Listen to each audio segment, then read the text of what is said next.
Hi, Andy Amrine, and welcome to Around Town. This is our series on Bethel Park TV cable, and today we're stopping by Senator Matt Smith's office on Castle Shannon Boulevard in Mount Lebanon. Come on in and say hello to the senator.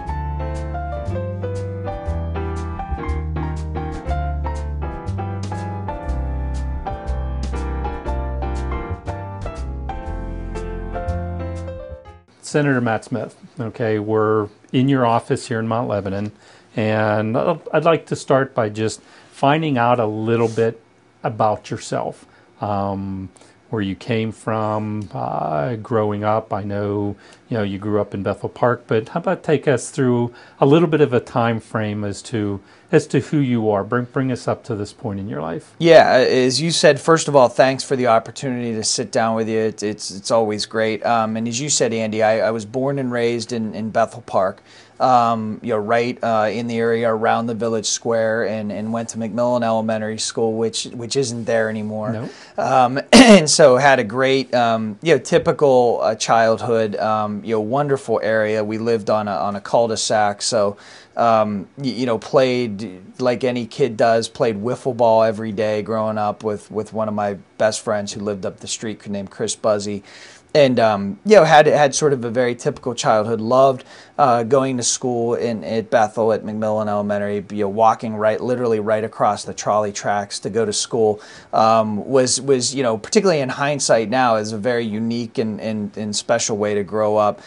So loved it, and then went to Independence Middle School, which I occasionally go back to in this job. So it's interesting going back to IMS as a state rep or a state senator now, having gone to middle school there, and certainly received a great education at McMillan and in Independence, and then went to the high school, graduated from Bethel Park High School in 1991, and played baseball and basketball in high school. So back in the days, folks may remember our basketball coach was Red Ryan, and had a very successful run at Bethel Park for probably 30 or so years. And I was sort of right at the tail end of that era, the Red Ryan era, and we were very successful. Won the Whitbeals one year, went to the semifinals another year, and also played baseball.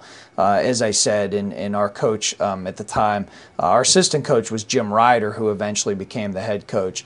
And then our head coach at the time was Tay Meister, who had been associated with Bethel Park baseball at the high school level for a number of years. Baseball in particular was very special to me growing up, playing in the BBA.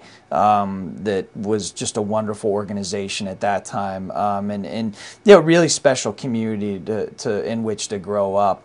And then went to college in Florida at Rollins College. I played a little baseball down there, was a major in history, and that was something I was always interested in high school, and went to Rollins College, wonderful small school in Florida, which really sort of triggered my interest in even more in history, in politics, and in public service, and the idea that you can actually get into this to make a difference. And then from there came back, graduated in 1995, came back up to Western Pennsylvania. I knew I wanted to come back to Pittsburgh and in Western Pennsylvania, and eventually raise my family and work, and worked on a campaign at that time right after my graduation from college. I worked on the Mike DeWita and Colleen Bono campaign for Allegheny County Commissioner, and was really more or less a very entry-level staffer. Did a lot of driving for them to events, and staffing them, and doing a lot of advance work on the campaign. And so that was a really interesting experience, and seeing at that point the campaign dynamic from an angle I had never seen. My family is not political. My mom and dad didn't grow up through the political system. My dad's passed away, but they were both very active voters, but not in the political system, so to speak. And funny The only yard sign I ever remember us having growing up was a Mike Fisher yard sign, because my dad and Judge Fisher went to high school together, so they were very good friends. And I've known Judge Fisher for a while, and that was the yard sign that we always had in our yard. And I come from a split family, if you will. My mom is still in Bethel. She's a Republican. My dad was a Democrat. So it's an interesting, certainly an interesting background. And worked on the DeWitt Vano campaign, and then from there started law school at Duquesne University School of Law, and loved the experience of going to law school. I'd always sort of had it in the back of my mind that I would go to law school. I didn't have a definitive plan that that's what I would do, but was really fortunate to receive a great legal education at Duquesne, and graduated. Was fortunate enough to do well my tenure at Duquesne academically. It was on the Duquesne Law Review, and really enjoyed that experience, and graduated from Duquesne University School of Law in 1999, and from there started practicing law at the firm. I started as a summer associate in 1998 and started practicing law in the fall of '99 at Babst Callen downtown, and that was certainly a wonderful experience. Well, from college, law school, and so forth, where do you think that you actually got your first spark or interest in politics, public service, so to speak? Yeah, I was always interested in history and really the intersect. I've always felt as though when you look at history, and I enjoy history in general, but really American history. And when you look at history and the way that discipline can intersect with law and with politics, they're all sort of related in a way. And you go through our history, and many of our presidents, Abraham Lincoln is obviously the one that comes to mind. Many of them were lawyers, and they sort of saw, and someone like Lincoln saw the way that you can effectuate change through the legal process and through practicing law. So there's a real direct relation between, and always has been in American history, between the legal system and our political system. And so I was always interested in it, and then really, in college, I had a professor named Gary Williams at Rollins College, and was a wonderful professor, and really challenged us to think differently about things, and think about what it means when someone's in public office to try and effectuate change that benefits the country. And that was a time, the early 90s, when there was a lot of discussion.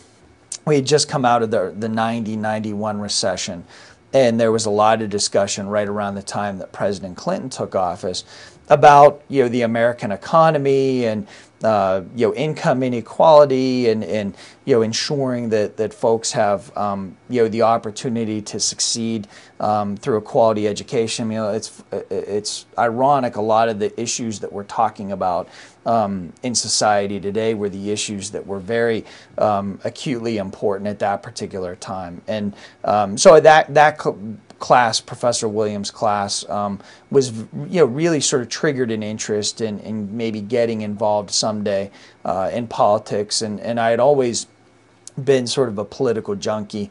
The first campaign I remember really closely watching was the 1988 presidential campaign between George H.W. Bush, President Bush, and Michael Dukakis, and really sort of followed that race closely, and how the campaigns operated, and what issues they were talking about, and from that point really sparked an interest after going to college, and kept an interest in politics from there. Okay, finishing with your family part, where'd you meet your wife? You have some children now, just to get the whole package as to who you are, because I'm sure your family is awful important to you. Oh yeah, very. I mean, we're blessed to have 3 children. Our oldest, Delaney, is going to be 8 on April 30th, actually, and so it's amazing how time flies. She was actually born about 5 months after I was sworn in to the state house the first time. And so we Delaney's 8, almost 8, and then Emerson, our second child, is another daughter. She's 5. She's going to be 6 in August, and then Jameson is our little boy. He's 3. He's going to be 4 in August. So yeah, and I met my wife Eileen actually on a blind date. We were set up. We both lived in Shadyside at the time, and one of my really close friends from law school had grown up with Eileen in India. She's from Indiana, Pennsylvania, and thought that we would hit it off, and so Kate is her name. Kate set up a blind date for my wife and me, and then we hit it off, and eventually became engaged and got married and had kids. So yeah, it's one of those rare instances where a blind date actually took. Worked out. Yeah, worked out. Yeah, so it's interesting. Well, getting involved in politics. I know your public service aspect and so forth of what you're doing. Do you do enjoy it, and you feel you accomplish what you're there for? Yeah, I mean, I do. I still feel like you can make a tremendous difference in this position, and I still feel like, particularly where it's done in an efficient and effective manner, I think government can step into certain situations and solve problems and try to facilitate the solving of those problems that people have on a day in and day out basis. And I think that one of the really gratifying things for me is when I'm in the district, and the job is very different, both as a House member and as a senator.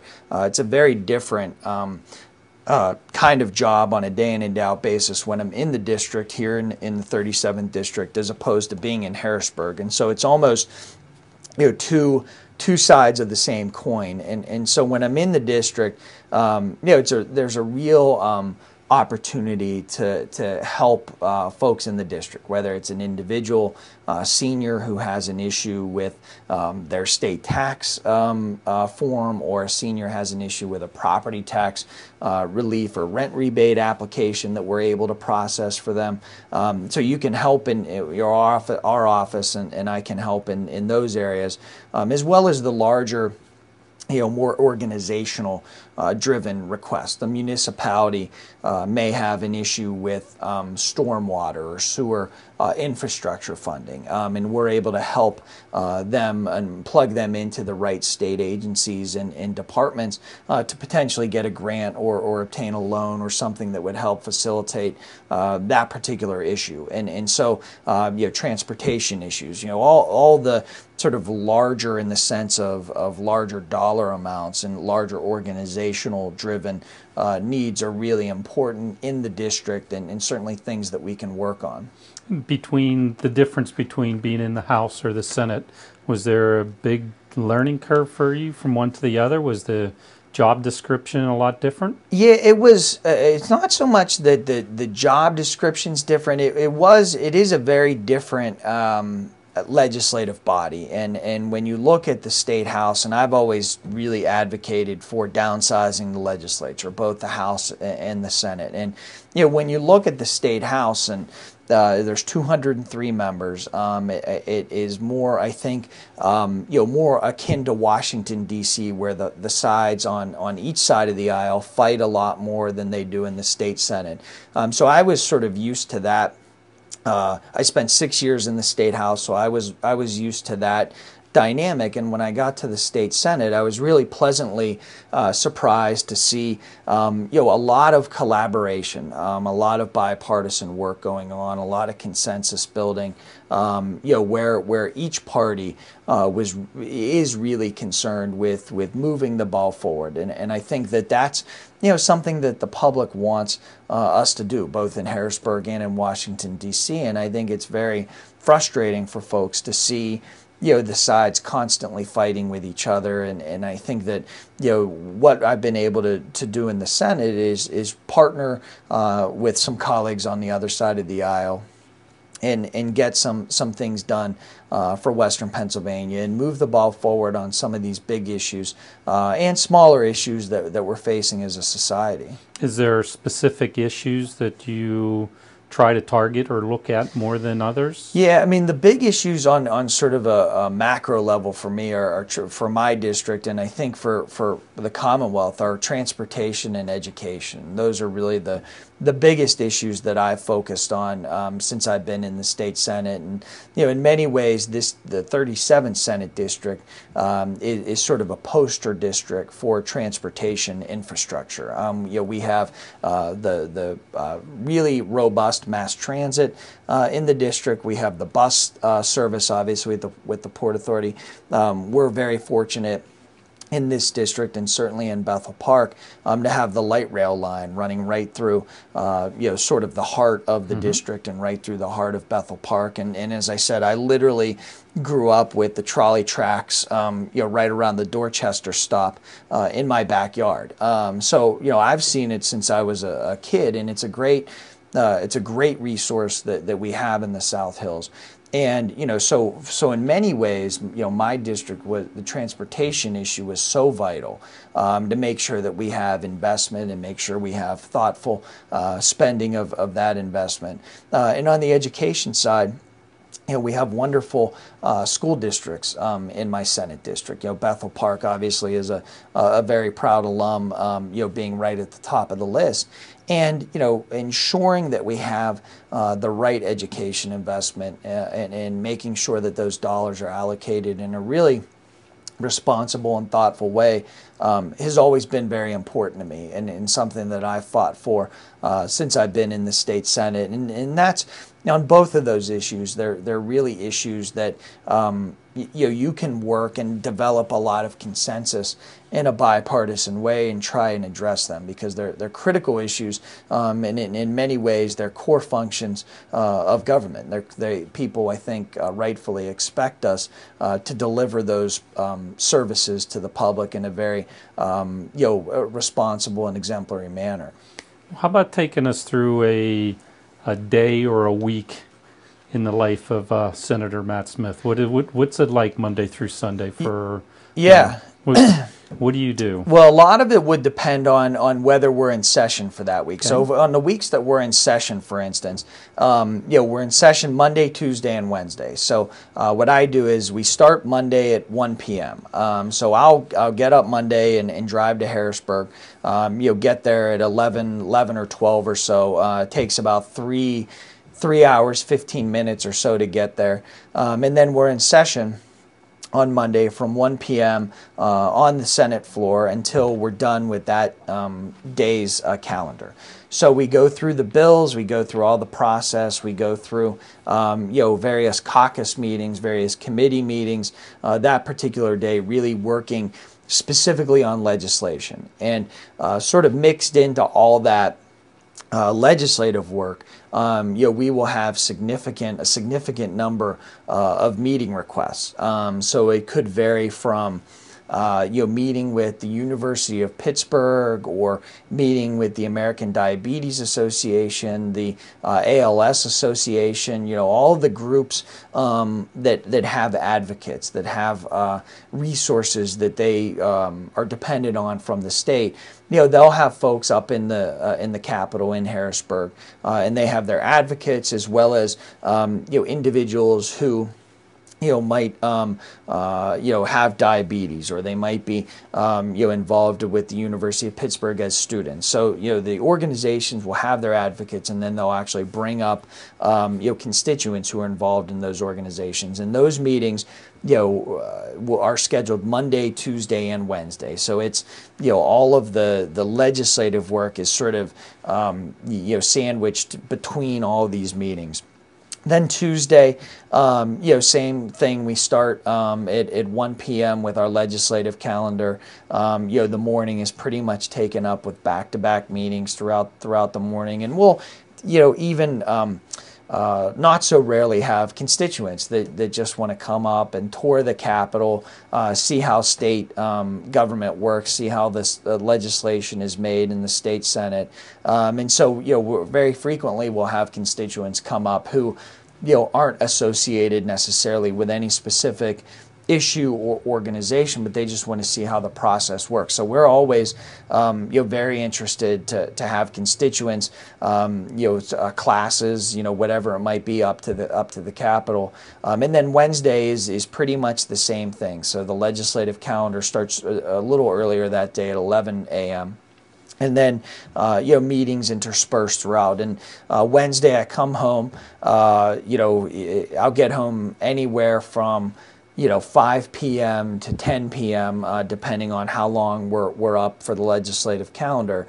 And then days, Thursday, Friday, Saturday, and Sunday after that, can vary a great deal. It may be, meetings where individuals who, for whatever reason, can't travel to Harrisburg, or it's more convenient for them to meet with me here in Mount Lebanon or in another one of our offices, they will schedule meetings in the district. So I'll do meetings in the district with them. We may have community meetings to attend on that particular day. So just to give you an example, today we're opening the Welcome Center of the Pittsburgh Botanic Garden in North Fayette.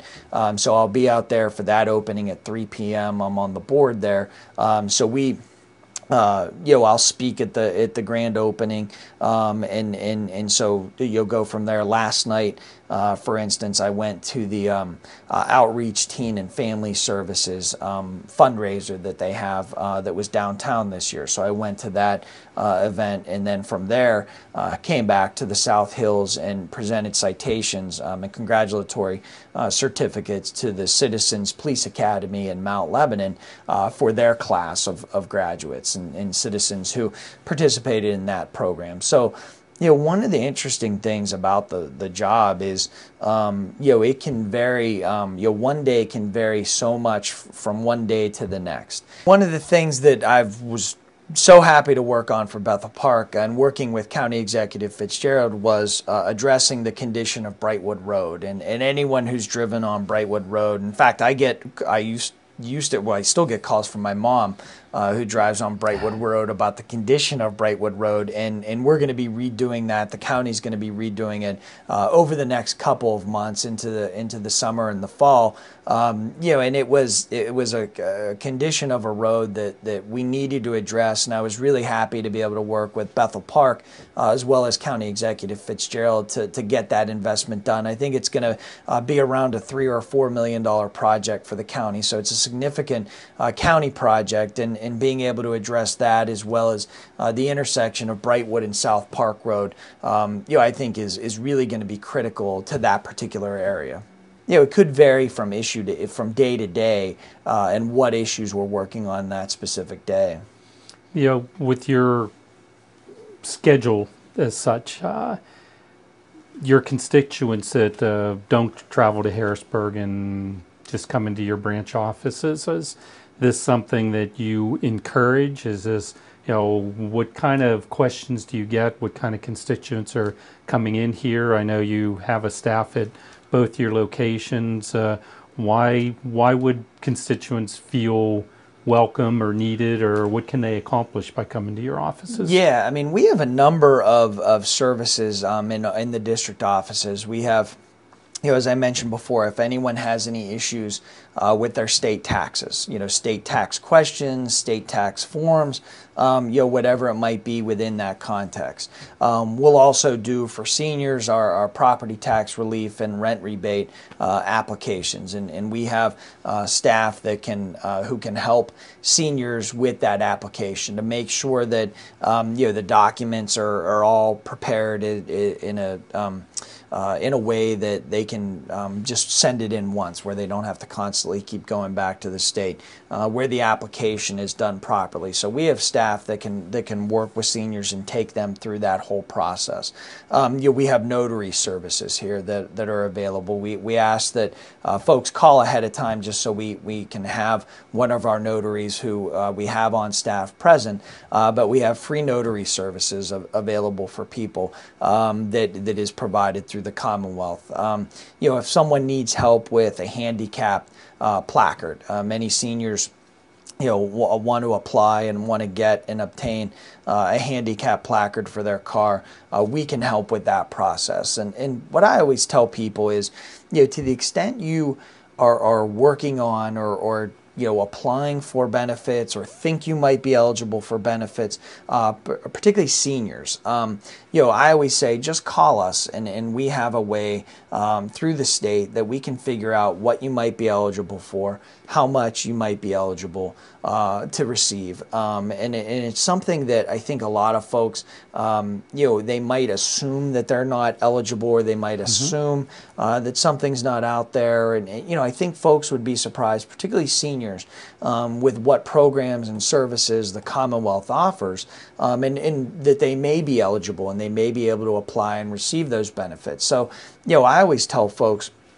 to the extent that you are at all interested, or you think you might be eligible, or you think there's even a small scintilla of a chance you might be eligible, just give us a call or shoot us an email, write us a letter. There's a multitude of ways to get in touch with us. Social media, via Facebook. I mean, we're very active there. They can get in touch with us, and we can arrange for a phone call or a meeting with them to see if they're eligible for a specific program. So, really soup to nuts. It runs the gamut of what we can offer. Do you have certain hours of operation? You have two main and a couple, off-site branches, or yeah. What are availability of your staff to them? Yeah, we have an office here in Mount Lebanon, Monday through Friday, 9 to 5.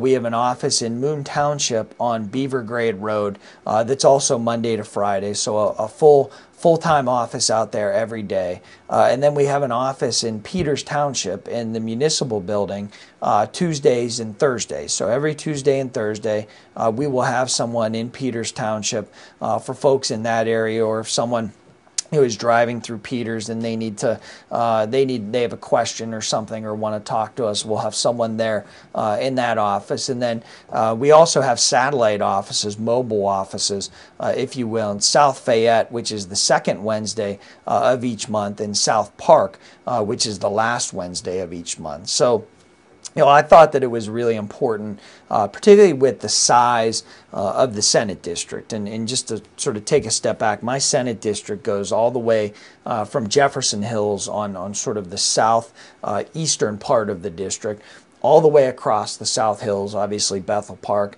Whitehall, South Park, the communities of the South Hills, Peters Township in Washington County, which is the only part of Washington County that I have in the district, and then all the way out the airport corridor, the Parkway West, if you will. So when you're driving out the Parkway West to the airport or to that area, all of the municipalities and areas out there in my district, and then the airport, and then all the way up to the Sewickley Valley. So Sewickley and Sewickley Hills, Sewickley Heights, that whole area is in my district as well. And because of the size, the geographic size. Yeah, and I really felt like it was important to make sure that people know, exactly where we are, and make it as convenient as possible for people to physically get in touch with us, to be present, with an application, or be present with a question for one of my staff members or me that we can answer. So I really felt like it was important to not only have the two sort of main offices in Mount Lebanon and Moon, but to make sure that we have a regular presence with an office in Peters Township, and a regular presence in South Park, regular presence in South Fayette, and certainly any other areas that we feel like we need to go into with a physical presence. We're always very happy to explore that and to do that, because I do think one of the things that people really want from their elected officials is to be accessible and to be available for questions. And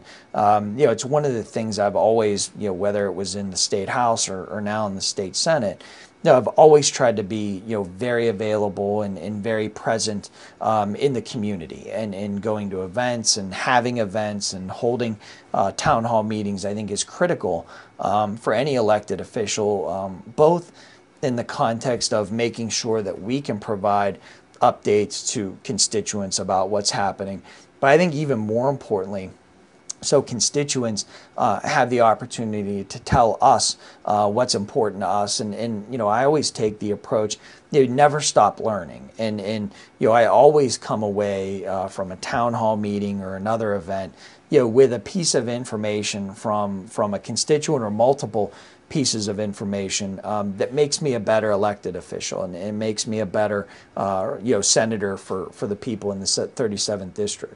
With availability, your available time, and all your offices, can you speak somewhat a little bit about your staff? Because obviously a constituent shouldn't just assume they're going to walk into the office here on Castle Shannon Boulevard and you're going to be here. At the same time, how are you going to be in Moon Township if somebody walks in there to see you? You have to be relying on your staff, and I'm assuming you're very proud of your staff, and your staff is well trained. So your constituents have to realize that you have a very well prepared staff to answer their questions. How about touching on who your staff is and what can people expect? Because they're probably going to get your staff before they get you. Yeah, it is. Early on, someone really instilled in me the importance of having really, really high quality staff and high quality constituent service.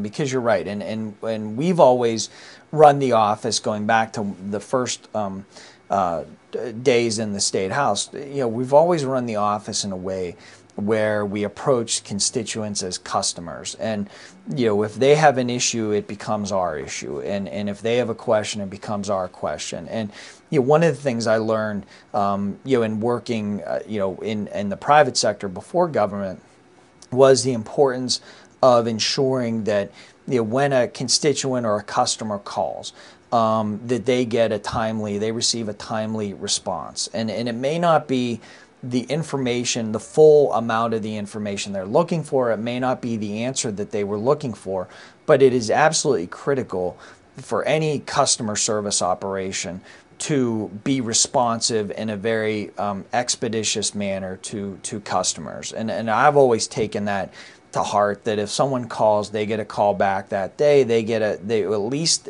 a response that we're working on the question or we're working on the issue.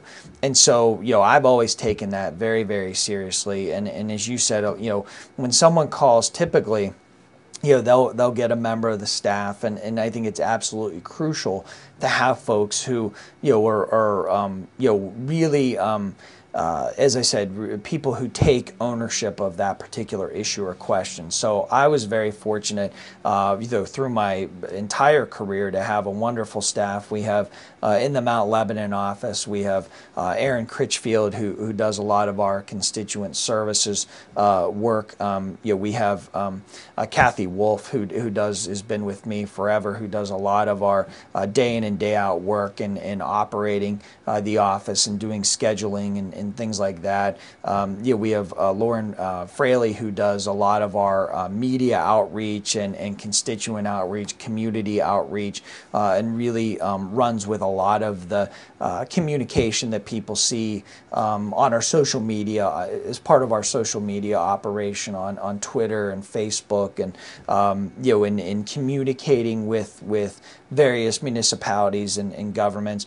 And we have Dan Camarda, who is our constituent services director, so who really is sort of the person who oversees all of our constituent service work and does a wonderful job. The constituent services manager for Senator Matt Smith, my job description basically is to manage our constituent services for all of our offices, our district offices, and our satellite offices. So I oversee the interactions that our office has with constituents when they call our office, visit our office, write our office, any concern or issue that a constituent might need assistance with. I'm the one that oversees that program. Okay, a constituent walks in, what can they expect? When a constituent comes into our office, they can expect to interact with any of our knowledgeable staff who handle the initial constituent intake. So we have staff available in all of our sites that are knowledgeable about all the different state programs, state agencies, and can assist them with any issue that they might have with an agency like PennDOT, Department of Revenue, or even in some instances federal programs and local issues. Okay. Is there anything special that they should know before they come in, or do they need to call and make an appointment? They just show up? Yeah, appointments aren't necessary. Walk-ins are always accepted. All of our staff are trained to be able to assist constituents with just about every issue that they might have. So appointments aren't necessary, but they should be prepared to bring any type of documentation that might assist us in connecting them with the appropriate agency to get the answers that they're seeking. How about hours of operation? All of our offices, except for our Peters Township office, are Monday through Friday, 9 to 5. We have a couple of satellite offices that are open once a month, and those are from 9 until 5 as well in South Park and South Fayette. So some of the issues that people bring into our office or don't necessarily realize that we can help them with is we can expedite documents and paperwork through PennDOT, through the Department of Revenue. We can assist constituents in signing up for public assistance. We can work with the local county assistance office to get them answers about a wide range of issues, whether it's LIHEAP, public assistance, medical assistance, food stamps. All of those issues, we can assist constituents in both filing the application and expediting it through the appropriate agencies. We have notary available in our Moon Township office, in our Mount Lebanon office, in our Peters Township office, and we even do on-site notarization. So currently our notary's out of the office right now actually going to a senior facility and is notarizing a document on-site because that constituent couldn't come in.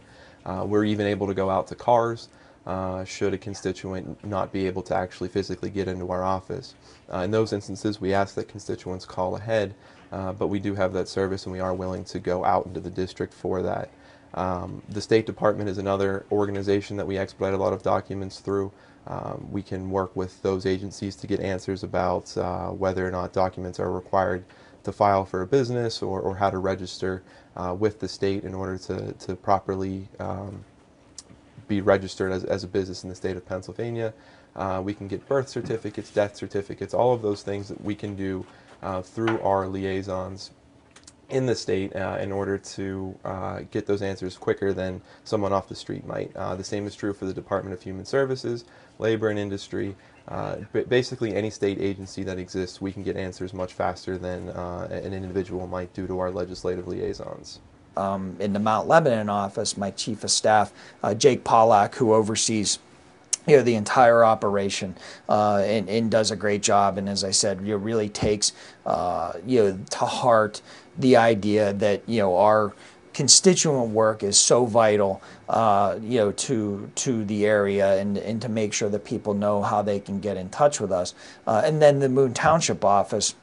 We have Stacy Rybach, who does a lot of our events and things like that, and outreach to constituents and constituent services work. And Sharon Willison also does a lot of great work for constituent services out in that office. And David Geiger is another constituent services person doing great work in the Moon office. And Dan Allwine is also in our Moon office. His responsibility is a little different in that he's our director of economic development and any time a municipality, as I talked about earlier, we have a lot of individual issues that we work on for property tax, rent rebates, and things like that. And then we'll also get requests to meet with local elected officials or local governments or local organizations who might be interested in possibly obtaining a grant or something along those lines. And Dan Allwine is really our point person in that area and does a lot of great work in the economic development in grant context for constituents in the area. Is there any one service that is available to your constituents that you feel is a mystery to people or that they don't know about? Is there something special that you guys feel or you've developed or you think the people in your district are just unaware of? I really think the one thing that is unique that we can provide is something I mentioned earlier, which is sort of that soup to nuts approach of really looking, meeting with someone, ascertaining where they are currently in terms of income, assets, all of those things, and then health, and then making a determination as to what services and programs they may be eligible for from the state, and really looking at it in a comprehensive way. There's an application on the state end. It's called Compass, that really provides is a wonderful resource for us to tap into to possibly see what someone might be eligible for. So I think the one thing that folks may not know is just more of a general sense that they may not know what our office can do. I mean, it may be an issue with their, as I said, their state taxes, or we get questions a lot, on legislation, that people have a question about, what does this particular piece of legislation mean for me? I mean, we can provide, those answers, and really, I always say, if someone has a question about anything, a federal issue, a state issue, or a local issue, err on the side of calling us, because we can, if a federal issue, for instance, we work a lot with Senator Casey's office, work a lot with Congressman Murphy's office, and we can, if someone has a federal issue, a passport issue, they may be going on a trip, and there may be an urgent need, they may have lost their passport, or something along those lines. We can work with Senator Casey's office, Senator Toomey's office, Congressman Murphy's office right up the street, to make sure that process is done as expeditiously as possible.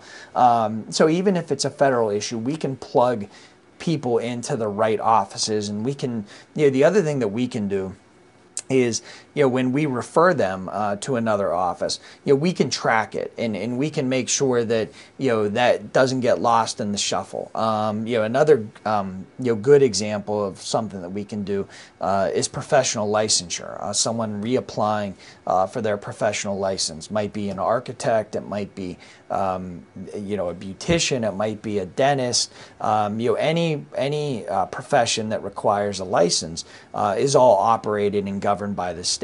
So, we're able to someone applies, if they do it through our office, we're able to track that application and make sure it doesn't get lost in the shuffle. Because the one thing that we can do as an office is to be the point of contact for constituents when they're dealing with something in Harrisburg. And we can make sure through, calling out there and making sure that, on our system we track it, to make sure that it's done in an expeditious manner. And we want to make sure, I've always viewed this role, and particularly on the constituent side, as, we can facilitate and we can make sure that things are done efficiently. And when it's not done efficiently, we can call the appropriate people on the carpet and say, this needs to be done better, and this needs to be done in a more efficient manner.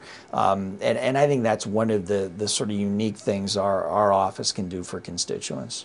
Well, some of the things that you're describing, though, sound very sensitive.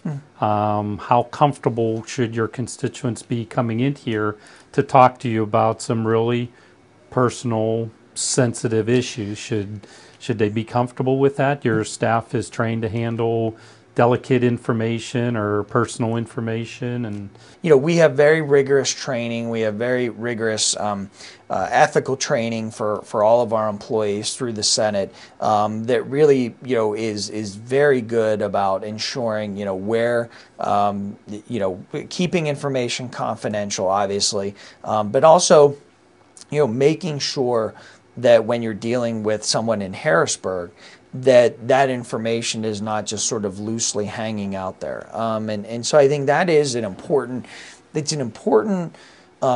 function for us, because I think that you're right. People, it could be even something like a professional license. And we want to make sure that we have the utmost confidentiality when it comes to someone's livelihood, or, as I said, someone's health. And so that is something we take very seriously, and folks should definitely not worry, about ensuring that their personal information is kept confidential. And it's something I've really worked on over the last couple of years in the senior context to make sure that seniors know how to prevent things like identity theft, Right. theft of personal information, and that's why we do the shredding event that we do at Bethel Park. Actually, we have it coming up again on August 22nd at Bethel Park High School from 10 to noon. So August 22nd at Bethel Park High School, and it is. Those events are really important for a number of reasons. I think it's a great service. The fact that we can offer shredding to folks and to make sure that their confidential information is disposed of properly is really critical. But it also enables people, if they have a question about something else, someone can stop by and sort of get a twofer. They can have their documents. Okay. So your staff is going to be there also? Yeah, I'll be there. You'll be my there staff also? will be there.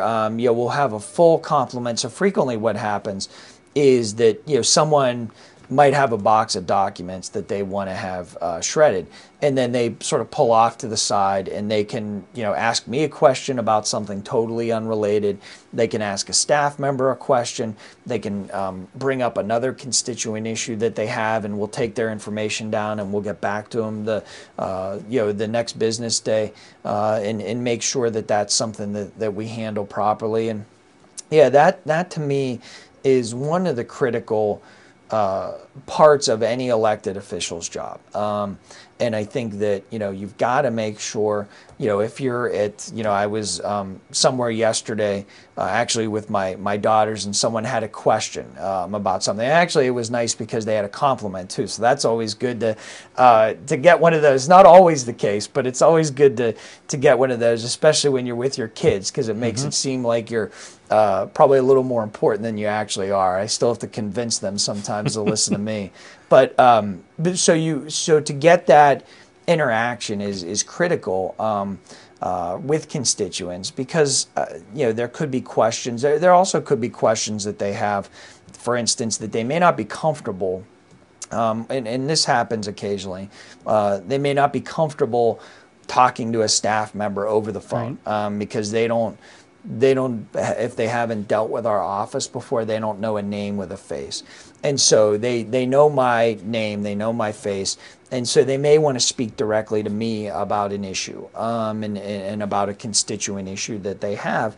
And so that's something that will frequently happen at our events. And so the events are really well attended. At a shredding event, for instance, we typically have hundreds of cars that come through in a 2-hour period, and so they're really very high demand events. And we'll also do events. I just got through a round of town hall meetings that we had in various parts of the district, and felt like it was really important to give folks an update and be present at those town hall meetings. And we'll do other events as well, PUC electric choice events, to make sure that people know exactly what choice they have in terms of utility providers, things like that. We do our annual senior fair in October of every year, where we have free flu shots. We have vendors and services that constituents and seniors can tap into. And as I said, one of my really important roles, or any senator representative's important roles, is to make sure that we provide information to constituents and allow them to make the most informed decisions about how something impacts them, and what is the best path for them moving forward. And that's a resource that I take very seriously. Special other services. I understand you do even a flag retirement. Yeah, we do. Services. Tell us a little bit about that, and is there any other special things like that out there that I'm sure people aren't aware of? Yeah, we've worked with you, Andy, on accepting worn and tattered flags for proper disposal, and one of the events that is always wonderful is the By the Dawn's Early Light event in South Park, and something that is that's actually one of those things. I think a lot of folks don't know that flag retirement plaza is down there in South Park, right off Corrigan. So it's not really even tucked away. It's not difficult to get to, and it's a wonderful resource that we have in the South Hills, Bethel Park and South Park, and it's something that is really a very unique area that we have here in the South Hills. So that's something we've worked on. With Bethel Park High School, we've worked on being part of the National Honor Society induction a few weeks ago. We've worked on things at Community Day, and was just at Independence Middle School for a cyberbullying event that the kids put together, actually, which was wonderful, and assisted by Principal Munch, David Munch, and the teachers, but the kids really put it together, and it was an interactive Google chat between Bethel Park, South Fayette, Cannon McMillan, and Brentwood to talk about the issue of cyberbullying. And so that was something that was really cool for me to go back into Independence Middle School and talk about. And those issues and those events are so vital for folks to be able to tap into and obtain resources at. With the everything that you're involved in, do you find it difficult for balancing your family and work? Yeah, I mean, it's always a challenge, I think. I mean, you have to have, I think, in this position, a very supportive family, very supportive spouse. It is a lot of time. It's particularly evening hours and weekends. We do a lot of evening events. This week, for instance, as I said, I had the 2 events last night. We had an event Monday night, and so there's always a lot of events that you have to attend, and I just firmly believe that it's important that when possible, that I attend those events. I think it's critical. And this weekend we have events out at the 9/11th Airlift Wing. We have events, with the Mount Lebanon Fire Department. So there's, it's really something that's very important. It might be an Eagle Scout event on a weekend, Eagle Scout ceremony. And I think, with something like that, the way I look at it is that for an Eagle Scout event, for instance, that ceremony for that family and for that kid is such an important part of growing up, and they've invested such a tremendous amount of time, sweat, everything that goes into achieving that rank is it's a wonderful achievement. And so I think when we get an invitation for something like that, I'm really honored to be able to attend, and I frequently can't stay for the entire ceremony, but to be able to go and talk to the parents and talk to the young man and talk to the to all the folks involved about what a great achievement that is, what it means for me to be there, is really something that I take seriously, and I think that and as I said, I'm very fortunate to have a really supportive family, and what's nice now is we talked earlier about the kids' ages. When I started in the State House, having 1 and then having 2, and then 3 at a really young age, when they were like 5, 3, and 1, it was really difficult to take any of them to any event. Mm-hmm. But what's nice now is, at least with our 2 daughters, soon to be 8 and then 5, I can usually bring them to an event, and will frequently bring them to an event, and they really enjoy it. And it's a way, I think, I don't know that they'll ever get involved in politics or anything like that, but I think it's a way to directly and indirectly talk to them about how it's important to be involved in the community, and whatever outlet that is. I mean, it could be running for office, it could be being involved on the board of the Montour Trail, or being a volunteer with the Montour Trail, or being a board member of another organization, or going one day a month to plant flowers or clean up South Park. I mean, whatever it might be, there are a lot of different ways to sort of channel that public service, an interest in benefiting the public. And so what they get to see at various events is they get to see, which is unique, I think, they get to see all of these organizations and what they do for the community. So, for instance, my oldest daughter went to the about a year ago now, probably a little less than a year ago, went to the ribbon cutting or the groundbreaking for the Montour Trail project in South Park. And, she's, for whatever reason, that sort of stuck with her. So whenever she sees the Montour Trail logo, she always asks, is it done yet? Is it done yet? Because she thinks it's just, one thing.